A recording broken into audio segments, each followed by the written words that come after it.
Hi there, folks. Charlie Gipple, Certified Financial Planner here. Hey, all that a will is, as in last will and testament, is a roadmap for the attorneys and judges throughout the probate process to determine where your assets go.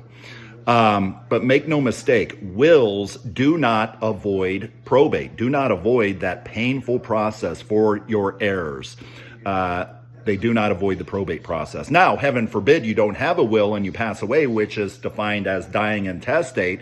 That's a completely different probate process. It's still probate, but the probate process is then the state says your assets go here if you have kids. If you don't have kids, then it goes to your parents. If you don't have parents, then it goes to your siblings or something like that. The laws of intestacy. But back to the will. If you do not die intestate, meaning you died with a will, it still goes through probate. And the process of probate is where your assets get locked up. Why do your assets get locked up? Well, one of the reasons is your creditors need to be paid off. Imagine a world where there was no probate.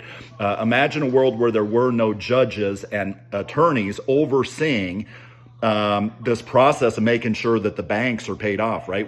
No creditor would give us money if we passed away. All of our debts are wiped out, right? So your assets, before getting dispersed to the beneficiaries, they need to go towards paying the creditors back, which, what does that mean? How do they know that you died? Well, that's where a notice of petition of probate goes out. Here in Iowa, it's usually a newspaper article or whatever, and it has to be out there for 4 months saying, Charlie Gipple's creditors, he died, come and get your money, right? But wills do not avoid that process. Now, how do you avoid that process? A revocable trust is one way. Another way is, which sometimes comes into conflict with the will, is beneficiaries on insurance type products or payable on death, transfer on death on bank type products, right? What do I mean conflict there? I ran into this here recently. Mother passed away, the two adult siblings, one of which was my client. The two adult siblings thought that they were getting all of her estate. Why? Because she put it in the will that my kids are going to basically get everything. Well, there was a $100,000 annuity, which is actually a large chunk of this estate, a $100,000 annuity.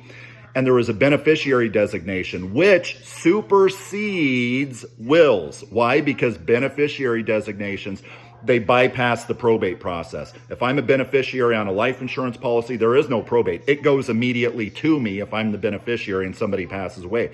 Same with annuities, same with payable on death, transfer on death with bank type products. Well, guess who the beneficiary was on this $100,000 annuity? The mom's ex-husband, the stepdad of these siblings. So who got a majority of that? Who got $100,000? It wasn't a big estate. This was a large chunk of it. Who got it? Not the kids, as the mother probably thought that they would because she updated her will after all. Doesn't matter. That outdated beneficiary designation meant that stepdad that the kids were no longer in contact with, that the mother, obviously, they were divorced, right? Did not want that money to go to him.